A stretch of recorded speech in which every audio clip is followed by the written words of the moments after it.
"I'll sign it," Clara Bennett said, and her voice held steady, even as her knuckles went white against the edge of the table. Across from her, Marshall Dade said nothing. He simply watched her with the particular stillness of a man who had already made peace with whatever answer she gave. He was not an unhandsome man. He was just a man no one in Pine Hollow claimed to know. Her father couldn't meet her eyes. Her mother had gone quiet in the way that meant she was praying without moving her lips. The paper between them, 3 pages, dense with legal language Clara only half understood, sat there like something already decided, waiting only for her hand to make it real. She was 23. She had spoken to Marshall Dade exactly once before today, 4 days ago, when he'd come to the house and stood in the yard with his hat in his hands and asked her father, not her, whether the family might consider an arrangement. The fire had taken the barn in March. By April it had taken the east field, the one with the good soil, the one that had fed them every year Clara could remember. Her father had borrowed against land he no longer fully owned to rebuild what burned, and the bank in town had grown tired of waiting. There was a number now attached to their name. A number too large for a family that raised hogs and mended their own boots. Marshall Dade owned 1,100 acres on the ridge above the valley, more cattle than anyone could count from a single fence line, and a silence about him that the town had filled in with stories. That he'd buried 2 wives. That he'd run off a man who tried to cheat him on a land deal, and the man was never seen in Pine Hollow again. That he didn't go to church because something in him didn't believe in forgiveness. None of it had ever been confirmed. None of it had ever needed to be, because Marshall Dade didn't correct anyone, and a man who doesn't correct anyone becomes whatever the town decides he is. "You don't have to," her father said now, finally looking at her, and his voice cracked on it. "Clara, you don't have to do this." But she did. She'd done the arithmetic herself the night before, sitting at the kitchen table with a candle burned down to nothing, and there wasn't another answer that didn't end with her family losing everything they had left. "I know," she said. She picked up the pen. Marshall watched her sign her name without saying a word, and when she set the pen down, he reached across the table, not for her hand, but for the paper, and folded it once, carefully, like something that deserved a measure of respect, even if the arrangement that created it didn't. "I'll send a wagon for your things Thursday," he said. His voice was low, unhurried, the kind of voice that didn't need volume to be heard. "You'll have your own room. I won't ask anything of you that isn't in that paper." Then he stood, put his hat back on, and left, and Clara sat at her family's table feeling the strange hollow quiet of a life that had just changed shape without her ever standing up.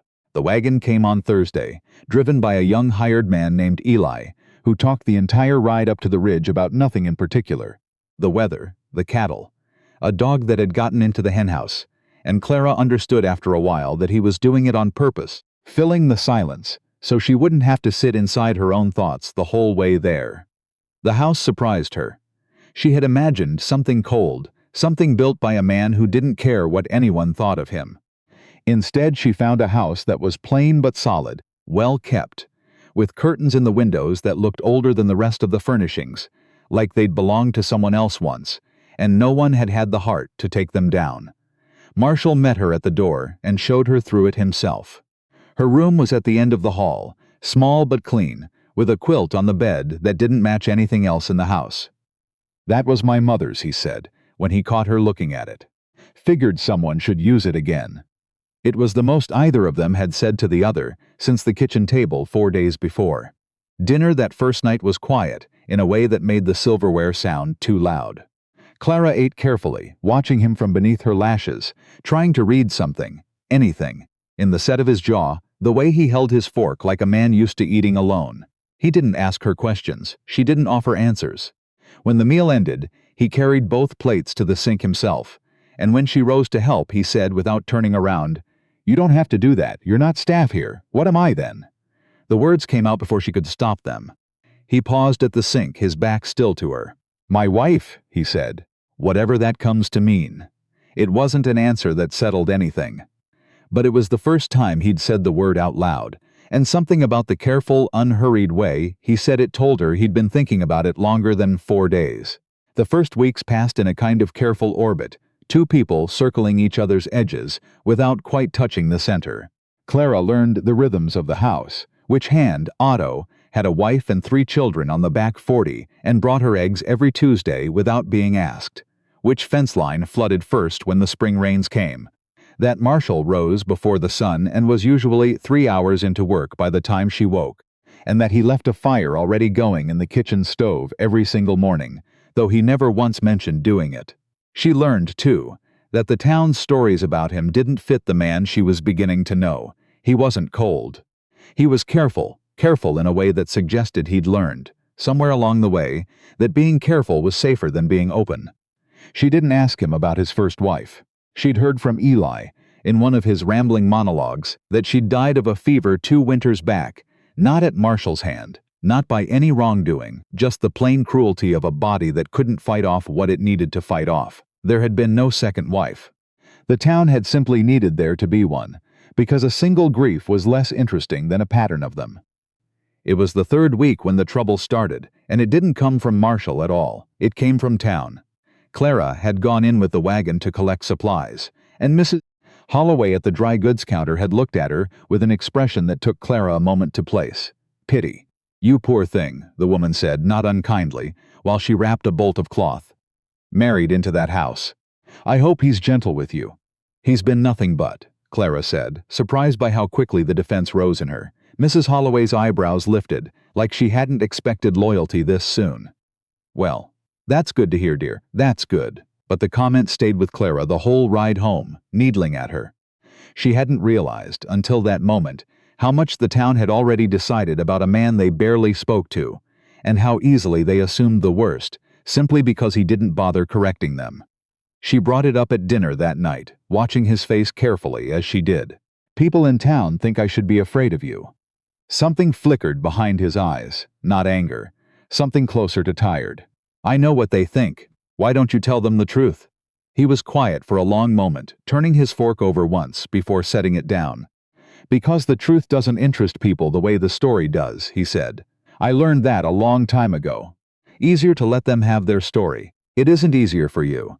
He looked up at her then, and for the first time since she'd arrived, he looked surprised, like he hadn't expected her to notice that, or to say it plainly if she had. "No," he admitted. "It isn't." It was a small moment, but it was the first time the conversation between them had gone somewhere real, and Clara found she didn't want it to end there. By midsummer, the careful orbit had tightened. She found herself watching for him at the end of the day, the particular sound of his boots on the porch steps, the low half-smile he gave her now when she met him at the door. Something that hadn't been there in the first weeks, something that had grown in so slowly she couldn't point to the day it arrived. He started telling her things, small things at first, that he'd grown up 2 valleys over, the youngest of 4 boys, the only one who'd wanted to ranch instead of leaving for the railroad. That his mother had died when he was 12, and his father shortly after, and that he'd built this house, board by board, on land he'd worked 3 jobs to buy outright, so no bank could ever hold a debt over his family the way one had held it over his own father's. "That's why," Clara said quietly. "Understanding arriving all at once, you offered to clear ours." He didn't answer right away. "I know what it does to a family," he said finally, "owing something you can't pay. I wasn't going to watch another one go through it if I could stop it, even a family of strangers." "You weren't strangers for long," he said, and the way he said it, plain and unguarded, made something in Clara's chest go soft and unsteady at once. It was around this time that Bertie— no, that wasn't right. There was no Bertie here, only Nora Finch, the widow who kept the boarding house in town and had taken a particular interest in Clara's situation, began inviting her to the Thursday sewing circle, the unofficial parliament of Pine Hollow's opinions. Clara went reluctantly the first time, and found herself defending Marshall before the kettle had even finished boiling. "He brings in eggs from Otto's wife on Tuesdays so she doesn't have to walk the whole way to town," Clara said, when someone made a comment about Marshall's coldness. "He fixed the schoolhouse roof last winter, and never told anyone it was him. I only know because Otto let it slip." The women exchanged glances, the kind that meant a verdict was being quietly revised. "Sounds like you've gotten to know him well," Nora said, not unkindly, watching Clara over her needlework. "I'm trying to," Clara admitted, and it was the truest thing she'd said all summer. The trouble, when it finally came, didn't come from town gossip or old grief. It came from a man named Hollis Granger, who held the note on the Bennett land and had been quietly displeased, for months, that Marshall Dade's arrangement with Clara's family had cost him a piece of property he'd been planning to absorb himself. Granger arrived at the ranch on a hot afternoon in August with a lawyer from the county seat and a folder of papers, and informed Marshall, with the particular smugness of a man who believed he held every card, that there was a clause in the original debt agreement, one Gerald Bennett had signed without fully reading, in his panic over the fire, that gave Granger a right of first refusal on the Bennett land, regardless of any debt being cleared. "The marriage doesn't change the original terms," Granger said, sliding the paper across the table toward Marshall like a man laying down a winning hand. "Your wife's family owes that land to me unless you can prove the clause was satisfied in full, in writing, before the wedding. It was, Clara would learn later, a long shot of a legal argument built on a technicality Granger hoped no one would have the resources to fight. But resources were exactly the thing he'd miscalculated, because Marshall Dade did not lose things quietly, and he did not let lawyers from the county seat bully men who worked his land, or families who'd trusted him. What followed was 3 weeks that tested every quiet, careful thing that had grown between Clara and Marshall that summer. He rode to the county seat twice to dig through records. He sat up some nights at the kitchen table with papers spread in front of him until the candle burned low, and Clara, without being asked, began sitting up with him, reading by his side, finding herself useful in ways she hadn't expected. Because she'd kept her father's books for years and understood contracts better than Marshall gave her credit for, at first. "You don't have to do this," he told her one night, near midnight, when she'd fallen asleep briefly with her head against the back of the chair and woken to find he'd put his coat over her shoulders. "I know," she said, echoing the words from the kitchen table 4 months earlier, except this time there was nothing hollow in them. "I want to." It was the courthouse, in the end, that decided it, a hearing in front of a circuit judge who came through twice a year, where Granger's lawyer argued the technicality with great confidence, and Marshall, standing beside Clara with his hat in his hands, the way her father had once held his, calmly produced the receipt for the original debt payment, dated and witnessed, that proved the clause had been satisfied the same week the marriage contract was signed. Granger's face went the color of old ash. The judge dismissed the claim within minutes. Outside the courthouse, in the white August light, Clara turned to Marshall and found she didn't have words ready, only the sudden weight of how frightened she'd been for 3 weeks without quite letting herself feel it. "It's over," he said. "It's over," she repeated, and something in her chest finally loosened. He looked at her for a long moment, the same stillness he'd had at her father's kitchen table back in the spring, except it didn't feel like a closed door anymore. It felt like a man working up the nerve to say something he'd been carrying a long while. "Clara," he said, "I didn't marry you to save your family's land. I mean, I did. That's how it started. But it isn't why I'd marry you now if I were asking today instead of telling you 4 months ago. Are you asking?" "I'm telling you," he said, "that if I were asking you'd hear a very different question than the one your father heard in March." She laughed, surprised by it, by how easily it came, and reached for his hand, right there on the courthouse steps in front of half of Pine Hollow, who would talk about it at the Thursday sewing circle for weeks afterward, and for once the story they told would be true. The ride home that evening was quiet, but it was a different kind of quiet than the one from the wagon back in April. Not the silence of two strangers, but the easy kind, the kind that didn't need filling. "Otto's wife had her baby," Marshall said eventually, watching the road, "a girl. They're naming her after the valley. That's a fine name for a girl," Clara said. "I always thought so." He glanced at her, and there it was again, that low half-smile that had taken all summer to arrive, and now seemed to come easily, like it had been there all along, waiting for a reason. "Though I might have been saving it." Clara looked out at the ridge as the house came into view. Lamplight already burning in the kitchen window because somewhere along the way, without either of them deciding it on purpose, that had become the thing they did, leave a light on for each other, every single evening, no matter who got home first. She thought of the kitchen table in March, the paper, the candle burned down to nothing, the arithmetic that hadn't left her any other answer. She had married a debt.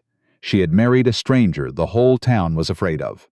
And somewhere in the space of one slow summer, without either of them ever announcing it, she had married a man who left the fire going every morning so she wouldn't wake to a cold house, and who would, she understood now, spend the rest of his life proving it in small ways rather than large declarations.